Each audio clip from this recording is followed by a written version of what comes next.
এডলৈ স্বাগতম। যোৱা খণ্ডত আমি শক্তি উৎসসমূহৰ বিষয়ে কিছু কথা আলোচনা কৰিছিলো। লগতে শক্তি উৎসসমূহ কিদৰে দুটা ভাগত বিভক্ত কৰিব পাৰি আৰু সেই ভাগসমূহৰ ভিতৰত কি বস্তু আহে সেই বিষয়ে আমি আলোচনা কৰিলো। যোৱা খণ্ডত আমি জীৱাশ্মজাত ইন্ধনসমূহৰ বিষয়ে কিছু কথা শিকিছিলো।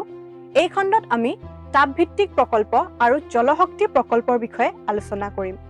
এতিয়া যোৱাবাৰ মই কৈছিলো যে যেতিয়া এই শক্তি প্ৰকল্পবোৰৰ যিটো কাৰ্যপ্ৰণালী থাকে সেইটো প্ৰায় একেই হয়। অৰ্থাৎ সকলো ধৰণৰ শক্তি প্ৰকল্পত এটা ইন্ধন লাগে। এই ইন্ধনটো টাৰবাইনৰ লগত সংযুক্ত হয়। এই টাৰবাইনটো সংযুক্ত থাকে এটা জেনেৰেটৰৰ লগত। যেতিয়া আমি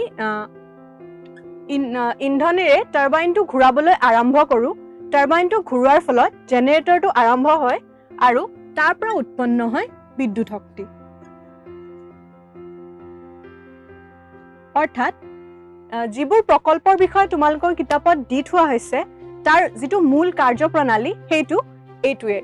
তাত মাত্ৰ এটাই পাৰ্থক্য, সকলোতে ইন্ধনৰ উৎসসমূহ বেলেগ বেলেগ। প্ৰথমে আমি চাওঁ তাপভিত্তিক শক্তি প্ৰকল্পসমূহ। তাপভিত্তিক শক্তি প্ৰকল্পত আমি ইন্ধন হিচাপে লওঁ কয়লা, অৰ্থাৎ জীৱাশ্মজাত ইন্ধন।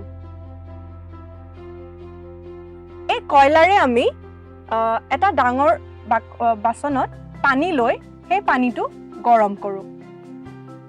যেতিয়া আমি পানীটো গৰম কৰিম তাৰ পৰা বাষ্প নিৰ্গত হ'ব আৰু যেতিয়া এই বাষ্পৰ পৰিমাণটো বৃদ্ধি হ'ব, এই বাষ্পৰ সহায়ত আমি টাৰবাইনটো ঘূৰাবলৈ যত্ন কৰিম আৰু বাষ্পৰ পৰিমাণ যিমানেই বেছি হৈ যাব টাৰবাইনটো সিমানেই জোৰত ঘূৰিবলৈ আৰম্ভ কৰিব। তাৰ লগে লগে টাৰবাইনটো ঘূৰাৰ ফলত জেনেৰেটৰটো আৰম্ভ হয় বিদ্যুৎ উৎপন্ন কৰিব। অৰ্থাৎ পানীৰ সহায়ত বাষ্প উলিয়াম, বাষ্পৰ সহায়ত টাৰবাইনটো ঘূৰাম আৰু টাৰবাইনটো ঘূৰাৰ লগে লগে তোমালোকে জানাই জেনেৰেটৰটো আৰম্ভ হৈ পেলাই বিদ্যুৎ শক্তি দিব। এতিয়া তাপভিত্তিক প্ৰকল্পসমূহৰ কিছুমান সুবিধা আৰু অসুবিধা আছে। আমি প্ৰথমে সুবিধা কিছুমান চাই লওঁ।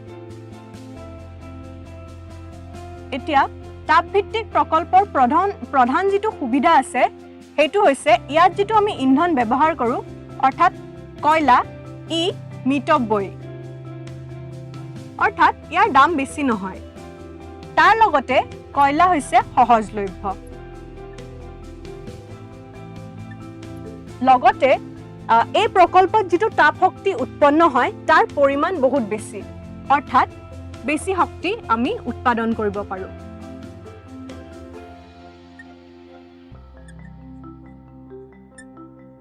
ইয়াৰ লগতে কিন্তু এই প্ৰকল্পত কিছুমান অসুবিধাও আছে।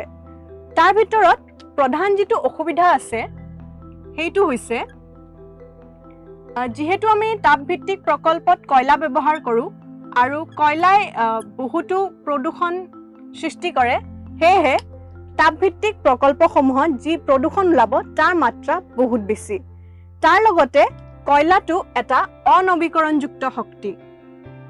অৰ্থাৎ যদি কোনোবা দিনাখন কয়লা শেষ হৈ যায় তেনেহ'লে আমি এই প্ৰকল্পসমূহ বন্ধ কৰি দিব লাগিব। তাৰ লগতে এই প্ৰকল্পসমূহ স্থাপন কৰিবলৈ যিবোৰ ঠাইৰ প্ৰয়োজন সেয়া বহুত ডাঙৰ ঠাই হ'ব লাগিব, অৰ্থাৎ সীমিত স্থান। ইয়াৰ বাবে যিবোৰ ডাঙৰ ডাঙৰ ঠাই আমাক দৰকাৰ তাৰ পৰিমাণ সীমিত। অৰ্থাৎ চাগে ভাৰতবৰ্ষৰ দৰে জনবসতিপূৰ্ণ ঠাইত এনেধৰণৰ প্ৰকল্প আৰম্ভ কৰাটো অলপ কঠিন হৈ পৰে। ইয়াৰ পিছত আমি জলশক্তি প্ৰকল্পসমূহৰ বিষয়ে কিছু কথা আলোচনা কৰিম।